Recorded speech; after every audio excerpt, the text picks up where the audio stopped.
할렐루야. 몇 주 전에 8월 중순이었는데 저희 어머니 돌아가신 지 이제 3년째 되는 기일이었습니다. 그래서 부산에 저희 가족들이 내려가서 아버지가 늘 고맘때쯤 되면 예배 같이 드리자라고 해서 예배를 같이 드리고 이제 식사도 하고 올라왔습니다. 올라오는 길에 제가 좀 마음이 울적해가지고 농담 반 진담 반 그 차에 3명 타고 있었거든요. 저희 가족 3명 타고 있었는데 엄마 없는 사람은 나밖에 없네, 이렇게 얘기를 하니까 저희 이제 와이프가 가만히 있더니만 아빠 없는 사람은 나밖에 없네. 그러니까 저희 어머니하고 저희 장인어른하고 나이가 같습니다. 근데 이제 장인어른이 조금 일찍 돌아가셨고 저희 어머니가 이제 돌아가셨거든요.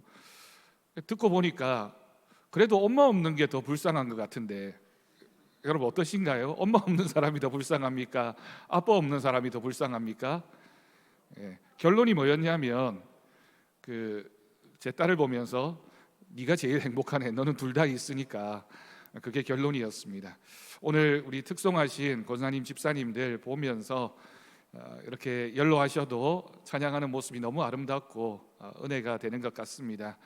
정말 건강한 모습으로 또 주님 부르시는 그날까지 예배하고 찬양하고 기도하면서 하나님 앞에 믿음으로 살아갔으면 좋겠습니다. 자주 특송하셨으면 좋겠고요. 그리고 우리 올로은퇴 장로님을 비롯한 우리 연세 드신 남자분들도, 남자 성도님들도 기회가 되면 한번 또 준비하셔서 특송하면 좋겠습니다. 자, 오늘 말씀은 우리 사무엘상하의 마지막 말씀이 되겠습니다. 22장 우리가 1절에서 4절까지를 읽었는데요, 전체 1절에서 30절까지의 말씀을 우리가 함께 나누려고 합니다. 자, 거리줌입니다. 1번입니다. 22장에 나오는 다윗의 노래를 읽으면 어떤 감정이 솟아나는가? 다윗이 자신의 인생을 돌아보면서 이제 마지막, 아마 우리 오늘 특송하신 권사님 집사님들처럼 나이가 많이 들었을 때 자신의 삶을 돌아보면서 쓴 시라고 생각이 되어집니다. 감사와 감격이 있고 또 경외심, 하나님을 향한 믿음을 지켜야 되겠다라는 그런 마음의 고백으로 찬양합니다. 특별히 우리가 인생을 돌아보면 사실은 죽음의 위협이라고 할 수 있는 많은 고난과 어려움이 있지 않습니까? 그런 속에서도 하나님이 지켜주셨다라고 하는 그 고백이 바로 우리의 믿음의 내용이 되겠죠. 돌아볼 때 고비고비마다, 상황마다 하나님이 지켜주셨고 하나님이 구원해 주셨다, 그런 믿음의 고백을 담아서 다윗이 길게 쓴 시가 사무엘하 22장 전체에 기록되어져 있습니다. 자, 2번입니다. 이 시의 배경이 되는 것은 어느 시기에 있었던 일 같은가?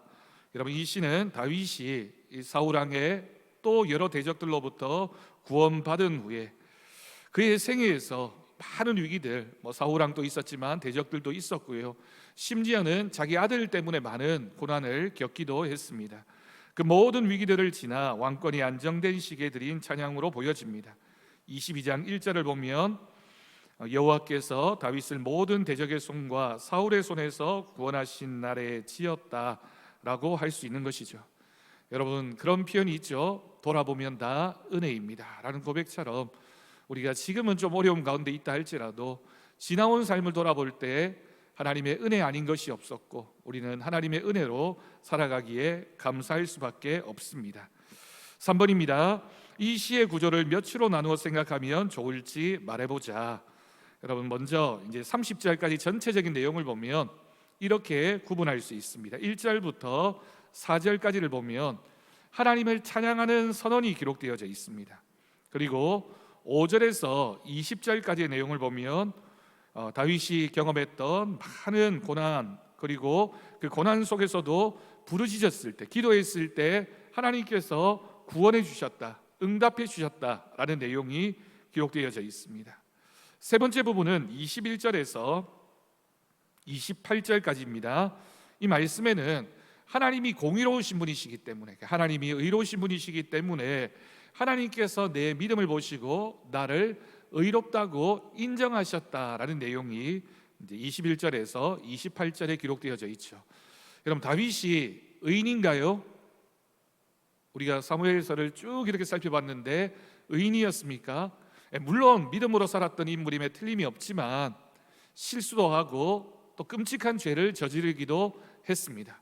하지만 하나님은 다윗의 중심을 보셨고 그 마음 가운데 있는 믿음을 보셨기 때문에 하나님께서 다윗을 향해 의롭다고 인정하셨습니다. 우리도 마찬가지입니다. 우리가 평생을 살아가면서 실수하지 않고 사는 사람이 어디 있을까요? 죄 짓지 않고 사는 사람이 어디에 있습니까? 하지만 하나님께서 우리의 믿음의 중심을 보시고 의롭다 인정하실 때 우리는 하나님 앞에서 의롭다 인정받는 사람이 될 줄로 믿습니다.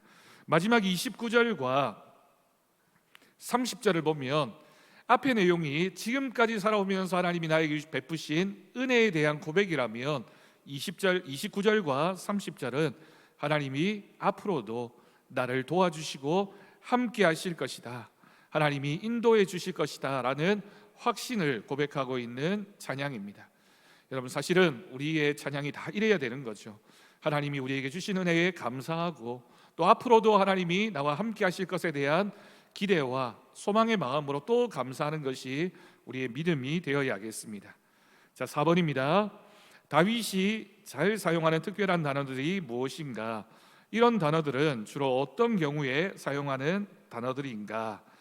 여러분 쭉 살펴볼 텐데 다윗이 쓴 여러 시가 있습니다. 오늘 사무엘하 22장 읽었지만 다윗이 쓴 시들은 사실 시편에 참 많이 있죠. 시편을 읽다가 다윗이 썼다 안 썼다를 이렇게 구별할 수 있는 여러 가지 표현 중에 다윗이 참 많이 사용하는 단어가 있습니다. 그런 게 있잖아요. 사람이 얘기할 때 자기가 즐겨 사용하는 단어가 있습니다. 그죠?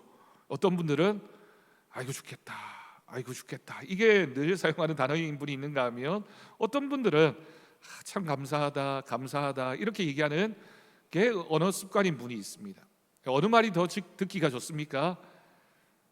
죽겠다, 죽겠다 하는 사람 옆에 가면 정말 죽을 것 같습니다.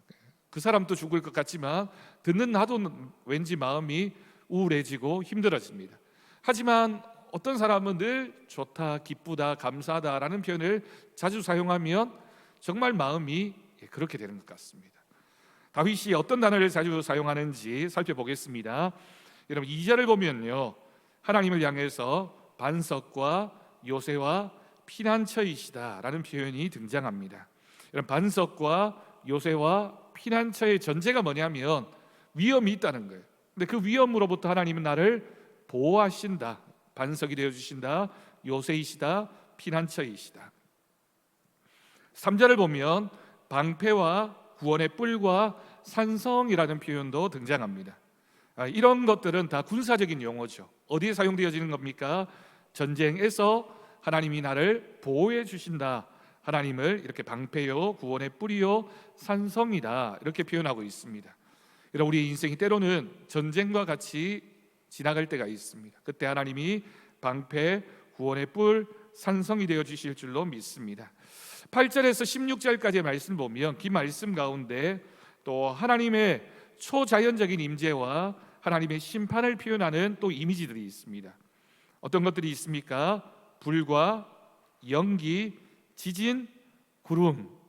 여러분 이 하나님의 임재를 상징하는 불, 연기, 지진, 구름, 그러니까 이 모세나 또는 엘리야나 많은 선지자들이 이런 천재지변적인 이런 상황 속에서 하나님이 임재하심을 느끼게 되었습니다.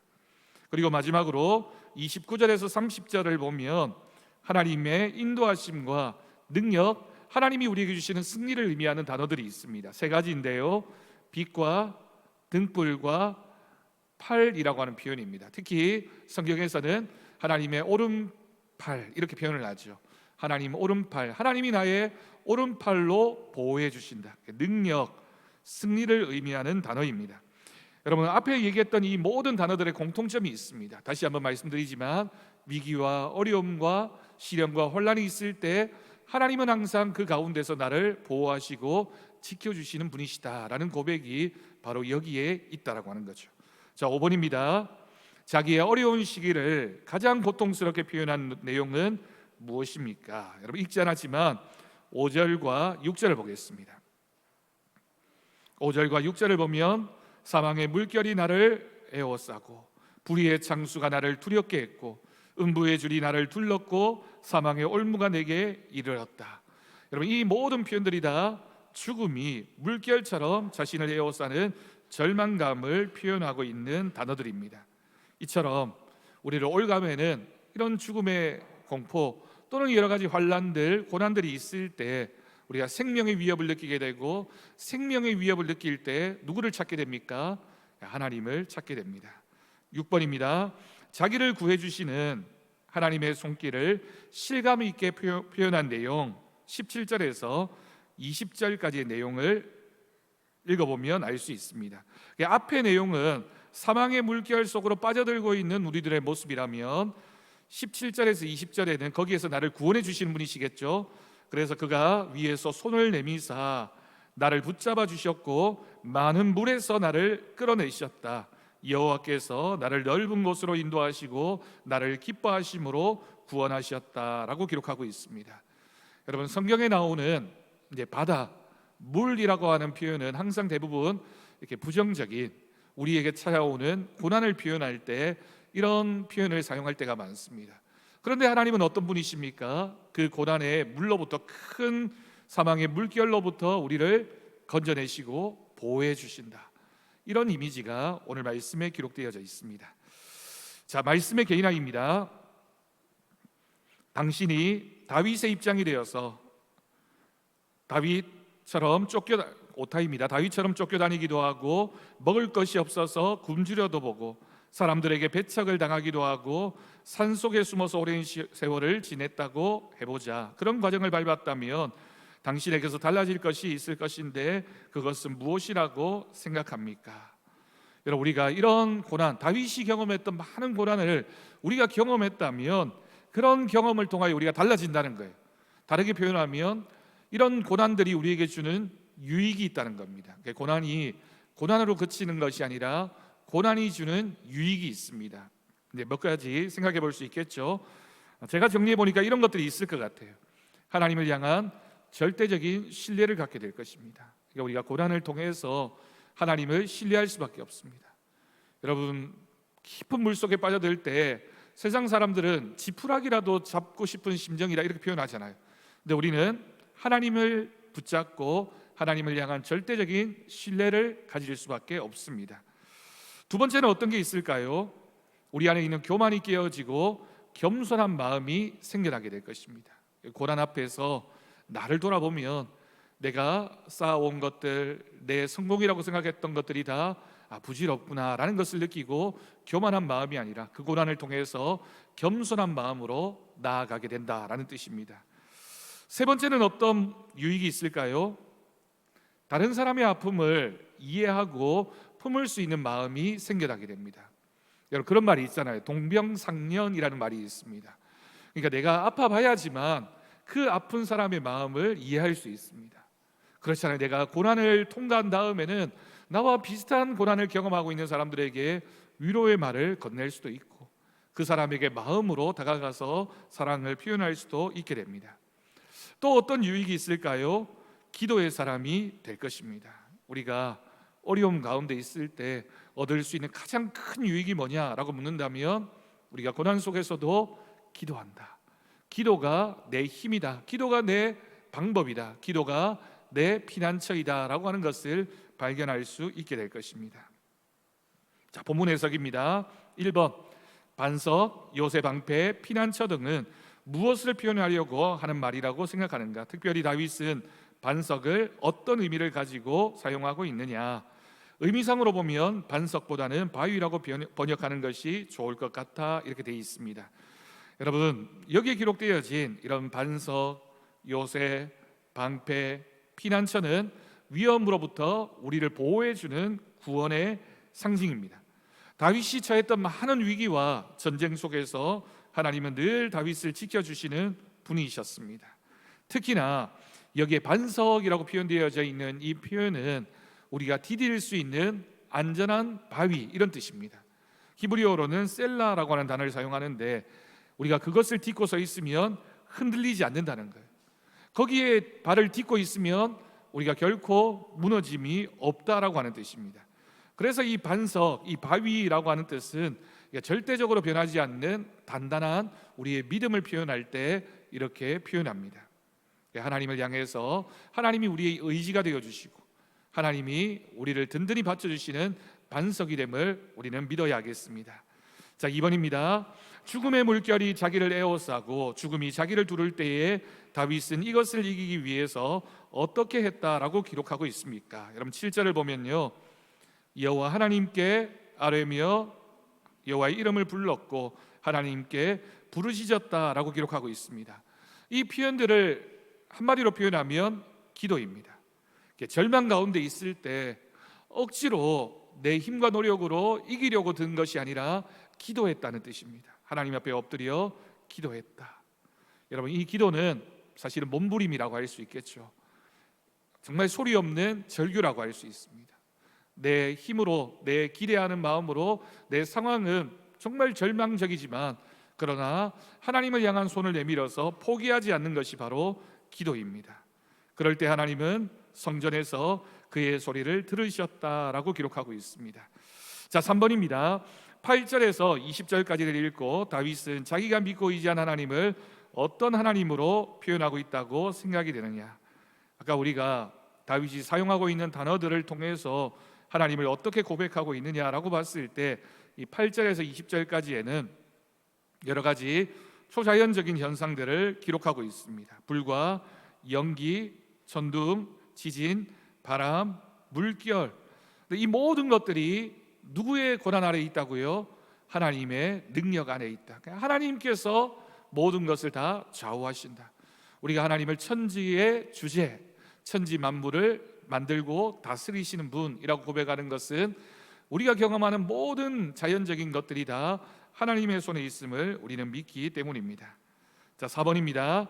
어려움 속에서도 다윗은 어떻게 살았다고 자신 있게 말하고 있느냐? 여러분 22절과 23절을 보면 다윗이 뭐라고 고백하냐면 내가 여호와의 도를 지켰고 악을 행하지 않았습니다. 23절에서 내가 그의 규례를 버리지 않았습니다. 그러니까 하나님의 말씀대로 살았다는 거예요. 다윗이 하나님의 말씀대로 살았기 때문에 24절에 가면 다윗이 또 뭐라고 고백하냐면 나는 그의 눈앞에서 완전하였다라고 고백하고 있습니다. 물론 여러분 다윗이 완전한 사람은 아니었죠. 죄에 빠지기도 하고 여러 가지 유혹과 어려움에 처하기도 했습니다. 하지만 내가 하나님의 말씀을 떠나지 않았기 때문에 하나님께서 나를 인정해 주셨다. 그러니 여러분 우리가 우리의 믿음을 지켜갈 때 우리가 우리의 신앙의 근거를 말씀에 두고 그 말씀을 떠나지 않는 우리의 삶을 살아가야겠습니다. 자, 5번입니다. 29절을 보면 주는 나의 등불이다 라고 고백합니다. 다윗은 무엇을 회상하며 하는 고백이라고 생각하는가? 당신은 하나님이 당신의 등불이신 것을 체험한 적이 있느냐? 여러분 다윗이 아주 오랫동안 광야로 도망치는 경험을 한 적이 있었습니다. 여러분 광야 또는 황무지 이런 들판에 가면 정말 사는 사람 없는 어두운 캄캄한 밤을 헤매야 할 때가 있습니다. 굶주렸습니다. 집도 없습니다. 그리고 누가 나를 공격할지 어떤 짐승이 나를 해치려고 할지 알지 못합니다. 그때 다윗이 등불 하나를 지게 되면 그 등불을 통해서 어두움을 밝힐 수 있었던 것처럼 하나님이 나의 등불이 되신다. 특히나 이 고백 속에는 하나님의 말씀을 따르는 내 삶에 하나님이 비추시는 등불이 있다라고 하는 고백을 했던 겁니다. 그래서 다윗이 시편 23편에서 내가 사망의 음침한 골짜기로 다닐지라도 라고 고백하고 있는 건 다윗의 실제적인 경험인 거죠. 그런 어둡고 캄캄한 그런 골짜기를 지날 때에도 하나님께서 나의 등불이 되어 주셨기 때문에 내가 그 길을 담대함으로 잘 통과할 수 있었다라고 하는 고백을 말하고 있습니다. 자, 6번입니다. 내게 능력 주시는 자 안에서 모든 것을 할 수 있다는 것을 다윗은 어떻게 표현하고 있습니까? 여러분 30절을 보면 다윗이 이렇게 고백합니다. 내가 주를 의뢰하였습니다. 적진으로 달렸습니다. 내 하나님을 의지하고 담을 뛰어넘었습니다 라고 고백합니다. 여러분 우리 앞에 놓여져 있는 장애물, 우리를 두렵게 하는 것들 다 뛰어넘을 수 있는 것이 바로 내게 능력 주시는 자 하나님 안에 있을 때 우리가 할 수 있는 겁니다. 여러분, 이 표현은 내게 능력 주시는 자 안에서라고 하는 표현은 내가 슈퍼맨처럼 힘이 세진다 이런 의미가 아니라 내가 하나님 앞에 의탁하고 모든 것을 맡기면 하나님께서 내가 이 전쟁에서 이길 수 있도록, 내가 이 고난을 헤쳐나갈 수 있도록 하나님이 나에게 능력이 되어 주신다. 그러니까 내가 능력자가 된다라는 표현이라기보다는 하나님이 나의 능력이십니다라고 고백하고 있는 다윗의 표현입니다. 자, 마지막 생활의 적용입니다. 죄의 감각이 무뎌진 세상에 우리는 살고 있다. 그럼 그렇습니다. 예전에는 우리가 죄라고 생각했던 것들이 오늘날에는 마치 죄가 아닌 것처럼 생각되어지는 그런 시대에 살고 있습니다. 그러다 보니 우리들이 하나님에게서 점점 멀어지고 있습니다. 그럼 죄가 무서운 것은 죄 그 자체도 무서운 것이겠지만 하나님과 우리를 자꾸만 멀어지게 만듭니다. 하나님은 죄는 용서하시지만 그 죄로 얻어지는 결과까지를 제거해 주시지는 않습니다. 죄가 얼마나 무서운가, 그리고 당신이 하나님 앞에 회개할 것은 없는가를 생각해 보십시오. 여러분, 그리고 다른 사람이 나에게 주는 고통을 이길 수 있는 비결은 무엇이냐? 사무엘하 16장 10절 다윗이 시므의 저주를 들으면서 이렇게 고백했습니다. 그가 저주하는 것은 하나님께서 그에게 다윗을 저주하라 하심이니 그가 그렇게 하라고 하셨으니 시므이가 나를 저주하는 것은 나는 들을 수밖에 없다라고 고백합니다. 그러니까 여러분, 우리가 어떤 고통이라도 그 고통을 어떻게 생각하라고요? 그 고통 뒤에 하나님이 계신다라고 인정하고 나면, 여러분, 하나님이 주신 고통이라면 그 결과는 무엇일까요? 하나님이 그 고통을 피할 길도 주시고 제거해 주시고 그 고통 뒤에 있는 하나님의 기쁘신 뜻이 있음을 우리는 알아야 하겠습니다. 고난이 고난으로 끝이 아니라 그 고난 뒤에는 반드시 하나님이 예비하시는 축복이 있을 줄로 믿습니다. 여러분, 우리도 마찬가지입니다. 우리에게 많은 고난이 있습니다. 하지만 그 고난 뒤에는 하나님이 예비하신 축복이 있습니다. 왜냐하면 우리가 그 고난을 통해서 기도할 수 있고, 그 고난을 통해서 하나님을 주라고 고백할 수 있고, 그 고난을 통해서 하나님을 더 가까이 할 수 있게 되고, 그 고난을 통해서 우리의 마음이 세상에 있었다면 이제는 하나님께로 돌아올 수 있다면 그 고난 받는 것이 얼마나 우리에게 유익이 됩니까? 자, 생활의 적용입니다. 고난은 쓰리고 아프지만 하나님을 체험할 수 있는 가장 좋은 기회요 장소이다. 모든 위인들이 이 고난의 연장을 통해서 이루어졌다. 당신이 지금 당하고 있는 고난은 무엇이라고 생각하는가? 어떻게 이 어려움을 극복하려고 하고 있는가를 이야기하자. 그리고 고통당하는 교우들을 위하여 기도하자. 여러분, 고난은 늘 쓰리고 아픕니다. 요즘은 잘 사용하지 않는 약인 것 같은데, 예전에 여러분 이렇게 입안에 혀를 잘못 씻거나 아니면 그 입 안에 살 같은 거 잘못 씹으면 그 약 발랐죠. 알보칠이라고. 여러분 발라보셨습니까? 바를 때 어떻던가요? 정말 따갑고 아프고 쓰리잖아요. 그런데 참 기가 막히게도 그렇게 바르고 나면 조금 지나면 그 발랐던 것이 하얘지고 또 조금 있으면 낫게 되는 것을 경험하게 됩니다. 물론 하나님이 이런 알보칠과 같은 그런 분이라고 말할 수만은 없겠지만 우리에게 고난이 있다는 것, 그 고난을 이길 힘도 주시는 하나님이 계시다는 것이고, 우리가 그 고난을 잘 통과하고 나면 반드시 우리를 세워주시고 낫게 하시는 하나님의 은혜가 있을 줄로 믿습니다. 자, 마지막입니다. 이제까지 당신을 인도해 주시고 도와주시고 축복해 주신 하나님께 대한 찬송을 지어보자. 그리고 돌아가면서 읽자. 사랑은 표현하면 할수록 풍성해지고 은혜는 찬송하면 할수록 풍성해지는 법이다. 우리가 이제 사무엘서 전체를 함께 찬양 예배를 통해서 함께 묵상했습니다. 다윗과 사울과 또 압살롬과 많은 성경에 등장했던 인물들이 하나님 앞에 그 고난 가운데서도 믿음을 지키면 하나님은 그 사람을 복되게 하셨고 인도해 주셨습니다. 그래서 다윗은 끝까지 하나님을 찬양하고 기도했습니다. 여러분도 하나님을 향한 찬양, 하나님을 향한 찬송이 있는 삶을 살아갈 수 있기를 바랍니다.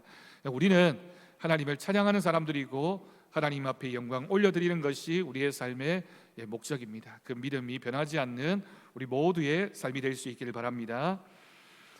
우리 찬송가 370장 함께 찬양하겠습니다.